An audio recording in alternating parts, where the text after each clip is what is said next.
Hey, hello! On est de retour dans une de mes serres intérieures que j'appelle affectueusement avec ma famille la chambre des semis. C'est commencé ici. Ben, c'est commencé. Là, je m'énerve le poil des jambes un peu. J'ai juste 3 petits plateaux de romarin de fait, OK? Fait que là, les prochains semis, pour ma part, ne sont seulement qu'au mois de mars. Mais bref, c'est commencé. Aujourd'hui, je veux te parler d'un outil qui est super utile pour la réussite de tes semis et de tes cultures à l'extérieur et ta gestion de tout ça, là. Ta gestion de toutes tes cultures en dedans, puis c'est le calendrier de semis. Tu veux le comprendre, tu veux savoir à quoi il sert, tu veux trouver celui qui te convient, je t'explique tout ça dans les prochaines minutes.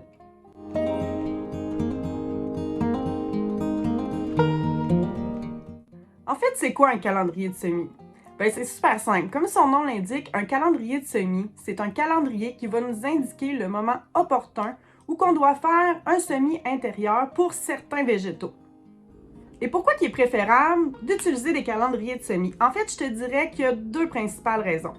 La première raison, c'est que la saison estivale au Québec est vraiment courte et c'est pas tous les végétaux qui ont le temps de faire leur cycle de vie au complet, c'est-à-dire de partir de la semence et de se rendre jusqu'à une récolte abondante en fin de saison en un court laps de temps parce que nos étés, malheureusement, sont vraiment courts. Donc, pour compenser ça, il faut faire certains semis à l'intérieur pour s'assurer d'avoir une récolte abondante en fin de saison. La deuxième raison pourquoi utiliser un calendrier de culture, c'est qu'en fait, chaque végétaux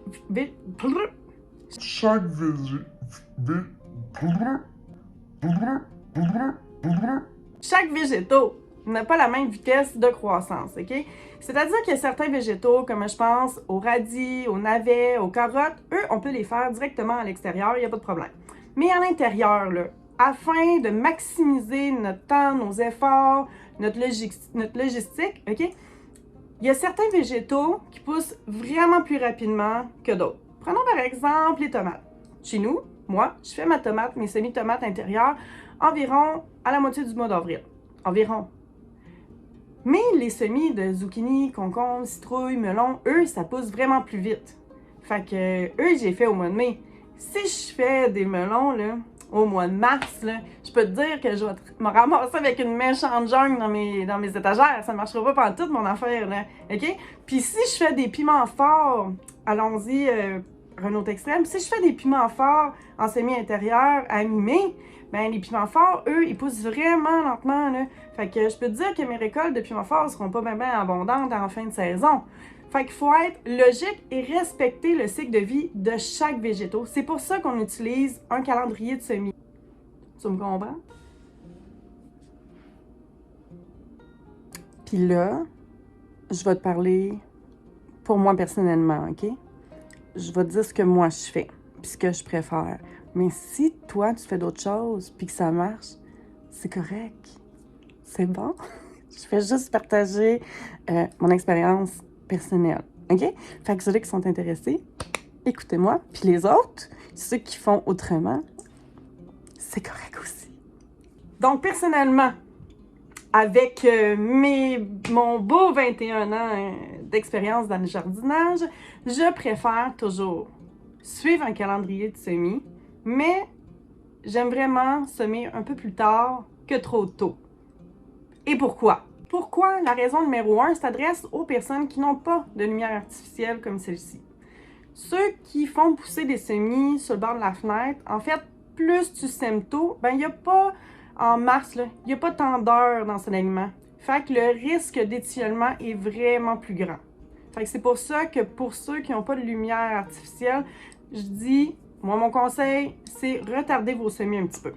La raison numéro 2, c'est de préserver l'espace disponible pour tes végétaux à l'intérieur. Comme je disais tantôt, un zucchini, si tu le sèmes au mois de mars, je peux te dire qu'au mois de mai, au mois de juin, quand ça va être le temps de faire l'acclimatation, tu vas être rendu avec une méchante jungle dans tes étagères, puis tu n'auras plus de place pour tes autres semis, OK? Fait que, afin de ne pas te retrouver avec une belle jungle en dedans, ta jungle, t'as fera dehors, OK, au potager, mais en dedans, pour pas être encombré dans trop de végétaux pêle-mêle, on sème au moment opportun. C'est pour ça que je préfère semer un petit peu plus tard. Deuxième raison pour laquelle j'aime faire des semis un petit peu plus tard que trop tôt, c'est qu'une fois le moment de faire l'acclimatation et la transplantation à l'extérieur, je trouve que des plants qui ont été trop longtemps à l'intérieur s'acclimatent moins bien et se transplantent moins bien à l'extérieur, c'est-à-dire qu'on dirait qu'ils ont un petit peu plus de difficulté à s'adapter. Je donne un peu l'exemple de l'être humain. Quand on prend un enfant, il est jeune, il est vigoureux, c'est une éponge, il est capable de prendre plein d'informations et les retenir, il est capable de s'adapter à plein de nouveaux amis.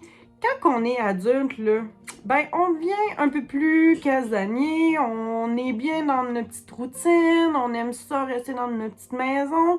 Fait qu'on s'adapte peut-être moins bien quand on est adulte. En tout cas, c'est une généralité, bien entendu, mais vous comprenez ce que je veux dire. Fait que c'est un peu la même affaire pour les plantes, je trouve. Plus une plante reste à l'intérieur longtemps, plus je trouve qu'elle a de la misère à s'acclimater et à s'adapter à l'extérieur. Le dernier point pour lequel que je retente souvent mes semis, c'est sûr que celui-là, il est différent d'une personne à l'autre.